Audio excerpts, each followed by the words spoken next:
teidän suomi-saamiluokka eroaa semmoisesta ihan tavallisesta koululuokasta?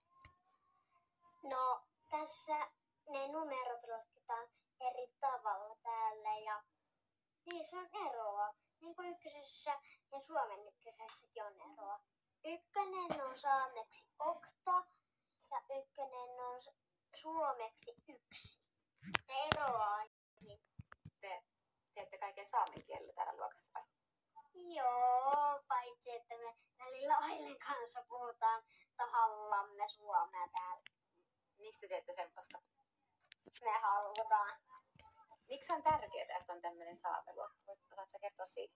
No, se pitää olla saamen luokka, koska mä oon saamen suomalainen.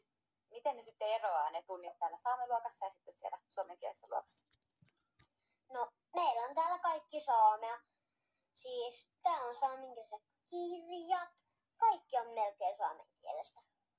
Voitko kertoa saameksi, että mikä täällä on lukkivointi? Sarkuma. Se on piirtää. Mitä niillä luilla tehtiin? Matematiikkaa tietysti. No me laskettiin niitä ja piti sanoa, että missä